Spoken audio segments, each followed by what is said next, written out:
Unacademy. Let's crack it.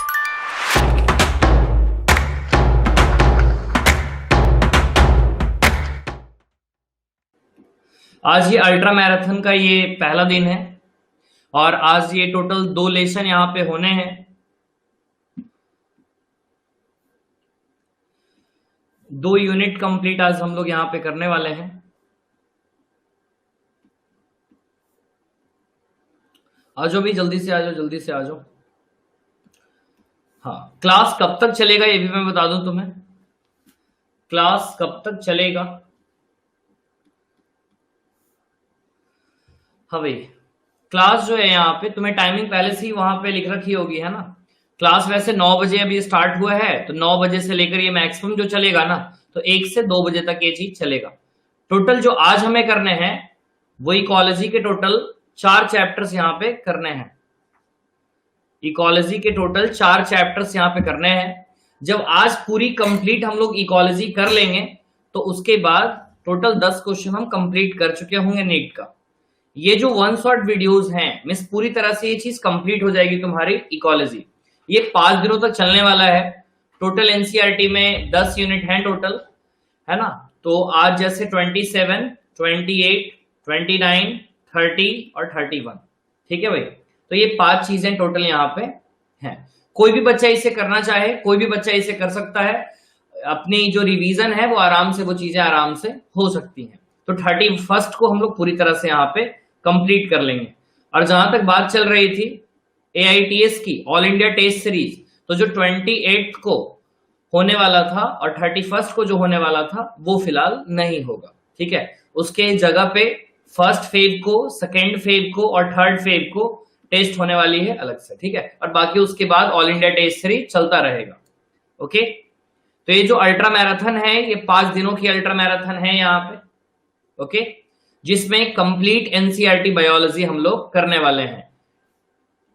ये दोनों किताबें है ना, जो अगर बात करते हैं हम लोग यहाँ पे, ये 11th की एनसीईआरटी है और ये 12th की एनसीईआरटी यहाँ पे है। स्पेशल क्लासेस में ही ये क्लासेस डेली चलेंगी, है ना। डेली जो टाइमिंग होगा इस क्लास का वो होगा 9 AM और 9 PM ये टाइमिंग होगा। ये 2 टाइम पे ये क्लासेस यहाँ पे चलेगी। इसके बाद कोड सबने यूज किया होगा ये, और जिसको भी अपने फ्रेंड को रेफर करना है वो ये कोड रेफर करेंगे, कुमार लाइव। और बाकी आज हम लोग कई सारे क्वेश्चंस भी प्रैक्टिस करने वाले हैं और थियरी तो एनसीईआरटी लाइन बाय लाइन करेंगे ही करेंगे, ओके। इसके बाद आज है 27 जनवरी, आज है ये 27 जनवरी। तो आज हम लोग अभी जो 9 AM पे मिल रहे हैं, अभी हम लोग करने वाले हैं इकोलॉजी, जिससे नीट एग्जाम में टोटल 10 क्वेश्चंस आते हैं। अगर तुमने 4 से 5 घंटे अगर अच्छे से पढ़ाई कर ली, यहाँ पे साथ में अगर अच्छे से पढ़ाई कर ली तो बहुत कुछ हो जाने वाला है, ठीक है। लेकिन होगा क्या कि क्लास में मुश्किल से 50 to 60% बच्चे बचेंगे लास्ट तक, ठीक है। तो लास्ट तक एनवायरमेंटल इशू तक जो बच्चे बचे ना, उनको ज्यादा बेनिफिट होगा, वो 10 के 10 क्वेश्चन पूरी तरह से कर पाएंगे। मैंने तुमसे बस 40 घंटे मांगा है। तुमने यूट्यूब पे वीडियो देखा होगा तो वहां पर तुम्हें चीज मालूम चली होगी। तुमसे 40 घंटे मांगा है बस 5 दिनों के लिए। डेली 8 घंटे तुमसे मैं मांग रहा हूं, सुबह में 5 घंटे और लगभग रात में 3 से 3.5 घंटे के आसपास ये चीज होगी, ओके। 27 जनवरी को ये है, उसके बाद 28 को ये है, 28 जनवरी, 29 जनवरी, 30 जनवरी, 31, और इंडियाज का जो बेस क्रैश कोर्स 2.0 वर्जन है वो 5th फेब से स्टार्ट हो जाएगा, ठीक है। तो ये 31 जनवरी को हम लोग पूरी तरह से यूनिट खत्म कर चुके होंगे, ठीक है। क्लियर है सब कुछ? ये सारे लोगों को बेनिफिट होगा, जिसने कभी पढ़ा या नहीं पढ़ा सबको बेनिफिट होगा, क्योंकि मैं सारी चीजें डिटेल में यहाँ पे पढ़ाने वाला हूं कि जो भी 4 से 5 घंटे में पूरी तरह से ये चीजें कवर हो जाए आराम से, ओके। तो बस 8 घंटे तुम्हें रेगुलर देना है। तुम अभी मान कर चलो, अभी बायोलॉजी में तुम्हारे कितने नंबर आ रहे हैं? अभी बायोलॉजी में तुम्हारे कितने नंबर आ रहे हैं? ओवरऑल अगर तुम टेस्ट देते हो 360 का तो मार्क्स कितने आते हैं लगभग? ठीक है, 250, 200, ठीक है। जो सच्चाई है ना वो बताओ, ठीक है। 250, 220, 265, ठीक है, 200, ठीक है। क्योंकि ज्यादातर जो ऑलमोस्ट बच्चे बैठे हैं यहाँ पे वो 200 नंबर ही आ रहा है। मैं तुमसे यही क्वेश्चन पूछूंगा जब 31 को रात में ये चीज कंप्लीट होगी ना, उसके बाद बस करना क्या है तुम्हें वो समझ लो। सबसे पहले जो क्वेश्चन तुम्हें दिए जाएंगे, जो क्वेश्चन सबसे पहले तुम्हें दिए जाएंगे वो क्वेश्चन जरूर करने हैं। जैसे ही सेशन खत्म होगा ना, तो सेशन खत्म होने के बाद तुम्हें टेलीग्राम पे कुछ क्वेश्चंस दिए जाएंगे। Telegram channel bits for biology पे तुम्हें कुछ क्वेश्चंस दिए जाएंगे, ठीक है, और वो क्वेश्चन तुम्हें कर लेने हैं, ठीक है। फिर इसके बाद जो रात में चलेगी क्लास 9 PM से, तो 9 PM से 1 PM तक लगभग क्लास चलेगी। फिर वही लगभग 2 बजे तक तुमको रात में क्वेश्चन दे दिया जाएगा, बस वो क्वेश्चन तुम्हें कर लेना है, बस इतना करना है तुम्हें, आराम से वो काम चल जाएगा, ठीक है। 5 दिन बस सारी चीजों को भूल जाओ, 5 दिन पूरी तरह से बायोलॉजी पे फोकस करो, क्योंकि अगर ये जो सब्जेक्ट है ना, ये 360 मार्क्स को कैरी करता है। 360 मींस फिजिक्स और केमिस्ट्री दोनों मिला दो तो अकेले ये चीज यहाँ पे होता है, तो ये काफी ये चीज इंपॉर्टेंट है। अगर इसमें अच्छे मार्क्स आ गए तो बहुत कुछ यहाँ पे चेंज हो सकता है, ठीक है। पहले तो इकोलॉजी एनसीईआरटी लेकर बैठ जाओ, इकोलॉजी की एनसीईआरटी लेकर जल्दी से बैठ जाओ, इकोलॉजी की एनसीईआरटी जल्दी से ले लो। और जो भी तुम्हें खाना पीना है साथ में खाते पीते रहना, और बगल में एनसीईआरटी बुक खुली होनी चाहिए, बगल में एनसीईआरटी जो बुक है वो होनी चाहिए। एनसीईआरटी बुक में जो भी चीजें हाईलाइट तुम्हें करवाई जाएंगी वो चीजें तुम्हें हाईलाइट करते रहनी है, ठीक है। ओके, मॉक टेस्ट में कोई डाउट होंगे नहीं, क्योंकि उसके आंसर की वहां पे लिख रखे होंगे। हाँ बालाजी, हाँ पूरी तरह से डिटेल में चीजें होंगी। अच्छा आंसर, अच्छा वो 8:45 की टेस्ट दे रहे हो रेगुलर? बस 2 मिनट में हम लोग स्टार्ट करने वाले हैं। जो 8:45 पे टेस्ट हो रही है वो रेगुलर दे रहे हो? हाँ, तो आज टैक्सोनॉमिकल कैटेगरी का है, तो उस टेस्ट को तुम्हें देना है ना। हाँ, एक क्वेश्चन शायद कल एक गलत था, है ना, एक क्वेश्चन गलत था कल का, जिसमें नेम ऑफ कंट्री जो था वो ऑप्शन वहां पे गलत दे रखा था, ठीक है। हाँ, एक वहां पे गलत दे रखा था, हाँ उसमें करेक्शन है, हाँ उसमें करेक्शन है, वहां पे नेम ऑफ ऑथर वहां पे होना चाहिए, ठीक है। हाँ, नेम ऑफ ऑथर वहां पे होना चाहिए, ठीक है। चलो भाई, तो सबसे पहले हम लोग यहाँ पे स्टार्ट करते हैं। पहले मैं इंट्रोडक्शन दे दूं पूरी इकोलॉजी का, यहाँ से क्या क्या क्वेश्चंस यहाँ से पूछे जाते हैं। पहली बात, इकोलॉजी से टोटल 10 क्वेश्चन आते हैं, और ये 10 क्वेश्चन ऐसे होते हैं ना जिन्हें तुम छोड़ नहीं सकते, क्योंकि ये बहुत ही स्कोरिंग चैप्टर है। कितने बच्चों को बोरिंग लगती है चैप्टर? कितने बच्चों को बोरिंग लगती है चैप्टर? बोरिंग लगती है इकोलॉजी? इकोलॉजी में टोटल 4 चैप्टर हैं, तो सिंपल सी 4 चैप्टर हैं, तो 10 क्वेश्चन आते हैं यहाँ से। तो इसको हम लोग इंटरेस्टिंग वे में पढ़ते चले जाएंगे, और जो चीजें इंपॉर्टेंट हैं वो चीजें हम वहां पे हाईलाइट वहां पे करते चलेंगे, ठीक है। तो बस वो काम वहां पे करना है। सबसे पहले अगर बात करें यहाँ पे, तो एनसीईआरटी में तुम्हारी 2 चीजें वहां पे होनी चाहिए। तुमसे पूछा जाएगा अगर कि फादर ऑफ इकोलॉजी कौन है, सबसे पहला क्वेश्चन यहाँ पे पूछा जाता है, फादर ऑफ इकोलॉजी। बस इतना अगर तुमसे क्वेश्चन पूछा गया, अपने एनसीईआरटी में इसको मेंशन करेंगे। फादर ऑफ इकोलॉजी अगर तुमसे पूछा गया तो फादर ऑफ इकोलॉजी कौन है? फादर ऑफ इकोलॉजी अगर तुमसे पूछा गया तो आंसर जाएगा रीटर। एनसीईआरटी में इसको मेंशन करेंगे। फादर ऑफ इकोलॉजी अगर तुमसे पूछा गया तो फादर ऑफ इकोलॉजी कौन है? फादर ऑफ इकोलॉजी अगर तुमसे पूछा गया तो आंसर जाएगा रीटर। ये क्वेश्चंस आ चुके हैं नीट एग्जाम में, सुनना जरा ध्यान से। पहला है फादर ऑफ इकोलॉजी, उसके बाद क्वेश्चन आता है टर्म इकोलॉजी। टर्म इकोलॉजी किसने दिया, जल्दी बोलना? हीकल ने दिया, अर्नेस्ट हेकल ने दिया है ये टर्म, अर्नेस्ट हेकल ने ये टर्म दिया है। और इसके बाद तुमसे पूछा जाता है father of Indian ecology. Father of Indian ecology तुमसे पूछा जाता है, तो बताओ फादर ऑफ इंडियन इकोलॉजी कौन है भाई? तो फादर ऑफ इंडियन इकोलॉजी है रामदेव मिश्रा। रामदेव मिश्रा। इस चैप्टर से जो रिलेटेड साइंटिस्ट है वो ये 3 है, ठीक है। Father of ecology रीटर, term ecology Haeckel या हेकल पढ़ते हैं, और बाकी father of Indian ecology Ramdev Mishra है। ये तो 3 नाम यहां पे हमें ध्यान रखना है। क्लियर है ये चीज? 3 नाम हमें यहां पे ध्यान रखने हैं। तो बस ये साइंटिस्ट से रिगार्डिंग अगर क्वेश्चन आएंगे तो बस इससे ही तुम्हारा काम आराम से चल जाएगा। अब इसके बाद हम लोग आगे देखते हैं। एनसीईआरटी लाइन बाय लाइन हम लोग करते चले जाएंगे, ठीक है। इकोसिस्टम का आगे देखेंगे हम लोग, एजे टेंसले की जो बात आती है वो हम लोग आगे देखेंगे, ठीक है। हाँ, एक चीज मैं बता दूं, यहाँ पर जो भी चीजें बात हम लोग करेंगे वो नीट ओरिएंटेड ही होगा, इसलिए कोई एक्स्ट्रा सवाल पे हम लोग नहीं जाएंगे। टोटल हम लोग फोकस कर रहे हैं नीट बायोलॉजी पे। बायोलॉजी एक ब्रॉडर ब्रांच है, नीट बायोलॉजी एक लिमिटेड सिलेबस है। इस चैप्टर में ऑर्गेनिज्म एंड पॉपुलेशन नाम दे रखा है, ठीक है, ऑर्गेनिज्म एंड पॉपुलेशन। इसके बगल में जो एनसीईआरटी ने दे रखा है उसमें किसके बारे में बता रखा है एनसीईआरटी ने रामदेव मिश्रा की पूरी बायोग्राफी वहां पे बता रखा है। तो वो रामदेव मिश्रा की बायोग्राफी में सिर्फ पहली लाइन इंपॉर्टेंट है। एनसीईआरटी ने लिखा है कि Ramdev Mishra is revered as, revered का मतलब होता है रिगार्डेड एज, रेवर्ड का मतलब होता है regarded as father of Indian ecology, और उसके रिगार्डिंग और भी कोई चीजें वहां पे तुम्हें करने की जरूरत नहीं है। अब बात आती है इस चैप्टर में ऑर्गेनिजम्स एंड पॉपुलेशन की। तो जब ऑर्गेनिजम्स एंड पॉपुलेशन, तो यहाँ पर क्या क्या पढ़ने वाले हैं, ऑर्गेनिज्म एंड एनवायरनमेंट के बारे में, और यहाँ पे पॉपुलेशन के बारे में यहाँ पे पढ़ने वाले हैं ये चीज, ठीक है। तो सबसे पहले यहाँ पे हमें एक लेवल देखना है कि जैसे सबसे पहले ये चीज समझते हैं हम लोग कि आखिर इकोलॉजी में हम किसकी बात करेंगे, वो चीज समझते हैं। सबसे पहले देखो, सबसे पहले मुझे एक बात बताओ कि क्या ऑर्गेनिज्म, पहले इकोलॉजी है क्या, थोड़ा सा उसका आइडिया ले लेते हैं हम। जैसे मानकर चलो कि कोई ऑर्गेनिज्म है, ठीक है, और क्या है, एनवायरनमेंट है। तो ऑर्गेनिज्म और एनवायरनमेंट के बीच में क्या आपस में रिलेशनशिप है, क्या दोनों के आसपास में रिलेशनशिप यहां पे होती है, ठीक है, आपस में रिलेशनशिप है। क्या दोनों आपस में एक दूसरे पे इंटरडिपेंडेंट है, क्या दोनों आपस में इंटरडिपेंडेंट हैं, तो हाँ भाई दोनों आपस में इंटरडिपेंडेंट हैं।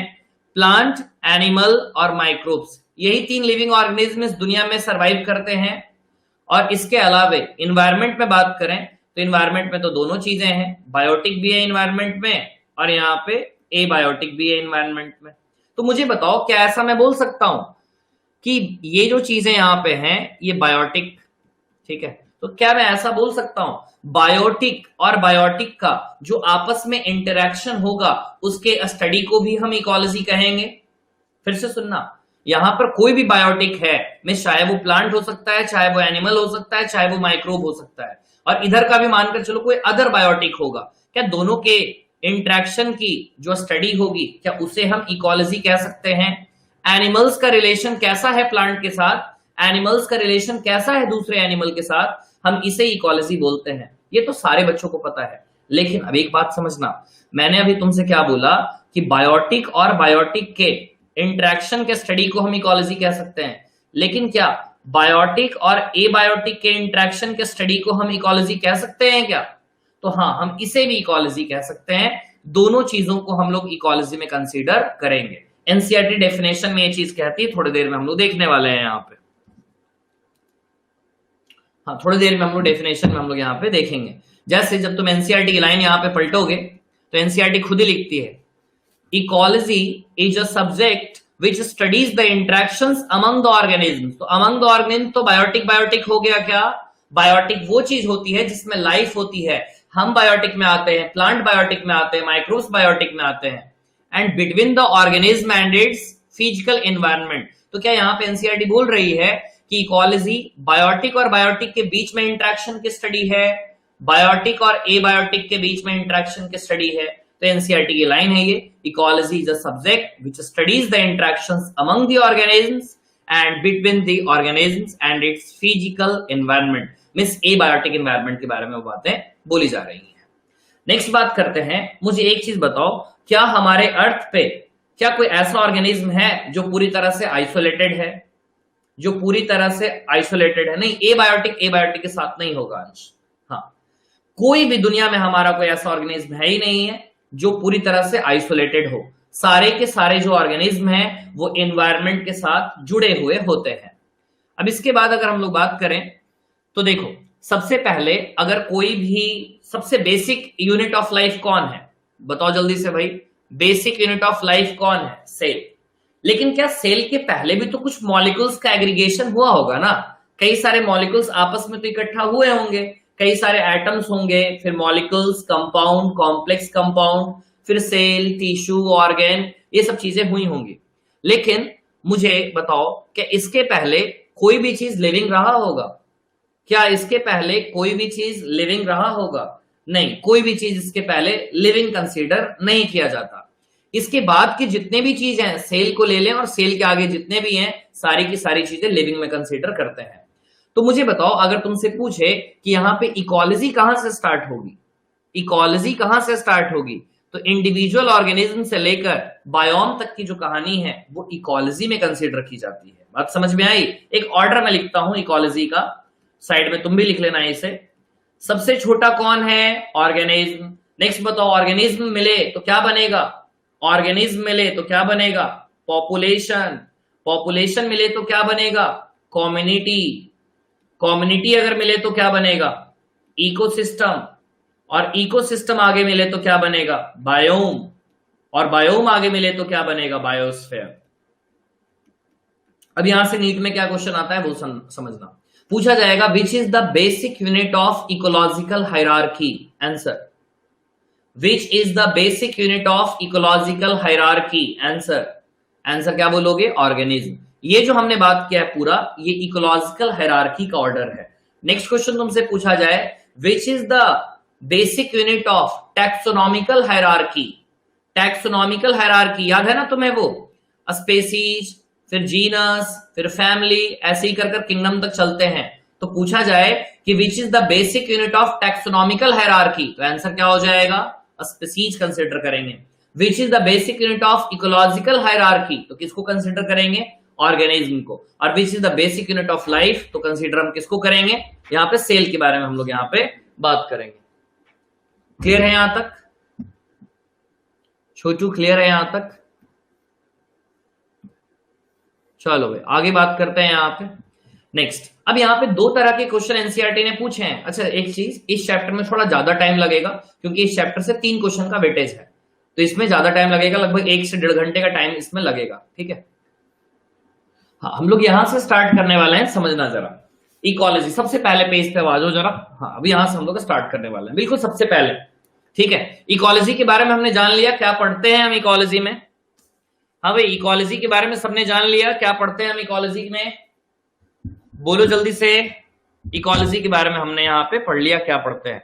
एक चीज यहाँ पे एनसीईआरटी बता रखी है कि इकोलॉजी जो रामदेव मिश्रा का डायग्राम है ना, जो रामदेव मिश्रा का डायग्राम है उसके पीछे वाली जो पेज है उसमें ये चीज दे रखी है। ठीक है, हाँ यहाँ पे बायोलॉजी के 3 ब्रांच बता रखे हैं, एक बॉटनी का ब्रांच, एक जूलॉजी का ब्रांच, एक माइक्रोबायोलॉजी का ब्रांच। बायोलॉजी के टोटल 3 ब्रांच होते हैं, बस ये चीज एक बार आइडिया से याद रखना है, ये बॉटनी, जूलॉजी और माइक्रोबायोलॉजी। एक बार सबके फादर के नाम बता दो। बॉटनी के फादर कौन होते हैं? बॉटनी के फादर कौन होते हैं? थियोफेरस्टस। जूलॉजी के फादर कौन है? एरिस्टोटल। या बायोलॉजी के भी फादर अगर पूछे जाएं तो एरिस्टोटल ही हैं। माइक्रोबायोलॉजी के फादर कौन है? लेवेनहुक। कौन है भाई? लेवेनहुक है माइक्रोबायोलॉजी के फादर। तो एक बेसिक सा आइडिया तुम्हें होना चाहिए कि किसके बारे में हम लोग यहाँ पे बात कर रहे हैं। ठीक है, तो थियोफेरस्टस, एरिस्टोटल और लेवेनहुक के बारे में बात कर रहे थे यहाँ पे। ठीक है, एक बेसिक सा आइडिया इसके बारे में तुम्हें सिंपल सा होना चाहिए। तो इस पूरे इकोलॉजी में हम कितने पढ़ते हैं? 4 चैप्टर पढ़ते हैं, organism and population, ecosystem, biodiversity and conservation और एनवायरमेंटल इशू। बायोलॉजी के भी फादर कौन है? एरिस्टोटल। ऑर्गेनिज्म एंड पॉपुलेशन से 3 क्वेश्चन, इकोसिस्टम से 3 क्वेश्चन, बायोडाइवर्सिटी से 2 क्वेश्चन और यहां से 3 क्वेश्चन। लगभग यही क्वेश्चन का वेटेज रहता है, जो पिछले सालों में लगभग 10 से 11 क्वेश्चन यहां से पूछे जाते हैं। कई साल ऐसे रहे हैं जिस समय 12 क्वेश्चन यहां से पूछे जाते हैं। ठीक है, नेक्स्ट, इसमें बस एक लाइन को अंडरलाइन करना जो इंपॉर्टेंट है। तुम अगर पहले से हाईलाइट कर चुके हो तो रेड कलर से अंडरलाइन करेंगे उसे। Ramdev Mishra is revered as the father of ecology in India. Revered का मतलब होता है regarded as, regarded as. Holistic perspective का मतलब सारी चीजें उसको मिलाकर। अरुण नभा यहां पर सारी इंपॉर्टेंट चीजों की ही बात कर रहे हैं, वो लिटरेचर है सिर्फ। नेक्स्ट आगे बात करते हैं, who is revered as father of ecology in India. बीच में हम क्वेश्चंस भी करते रहेंगे, बीच में हम कई सारे क्वेश्चंस भी करते रहेंगे और कमेंट में आंसर नहीं करना है छोटू, कमेंट में आंसर नहीं करना है। पोल आएगा, पोल में आंसर करेंगे। चलो भाई, तो ये तो बातें यहां पे हो गई। चलो ठीक है, आंसर क्या जाएगा? Ramdev Mishra. Next answer B है यहां पे, ऑर्गेनिज्म एंड पॉपुलेशन। इसमें हमने ये चीजें बात कर ली, यहां तक किसी को कोई दिक्कत नहीं होनी चाहिए। तो आज की जो क्लास जो बची हुई है ना, इसको रात में करते हैं, जो 9 बजे से होने वाला है ना, तो 9 बजे से आज इकोलॉजी को कंप्लीट कर देते हैं। आज ये यूनिट कंप्लीट हो जाएगी, कल सुबह से फिर ह्यूमन फिजियोलॉजी पे हम लोग स्टार्ट करेंगे, ठीक है। ये चैप्टर कॉन्सेप्चुअल था, इसलिए हमने इसको ज्यादा टाइम दिया, है ना। समझ में चीजें आई होंगी, एक एक लाइन हमने कोई भी लाइन एनसीईआरटी का नहीं छोड़ा, सारे लाइन को हमने लगभग कवर किया। आज रात में मिलेंगे हम लोग रात 10 बजे, और वहां पे इकोलॉजी पार्ट 2 हम लोग वहां पे कवर करेंगे। स्ट्रक्चरल ऑर्गेनाइजेशन में आगे करवा दूंगा, ठीक है, स्ट्रक्चरल ऑर्गेनाइजेशन आगे करवा दूंगा मैं, बस ये चीज हम लोग पहले कंप्लीट करेंगे, ठीक है। ओके, चलो भाई, बहुत बहुत शुक्रिया, लास्ट तक तुम बने रहे, लास्ट तक तुम बने रहे, और काफी ज्यादा पेशेंस है तुम में, है ना, कि 5 घंटे तक तुम क्लास में बैठे रहे। हाँ, क्लास अब ओवर हो गई है, AITS अभी है नहीं, 2 जो AITS होने वाली थी अभी है नहीं, 5 दिन अभी इसी पे हम लोग काम करने वाले हैं, ठीक है। आज रात में हम लोग वो चीज करेंगे, ठीक है। चलो भाई, बहुत बहुत बहुत बढ़िया।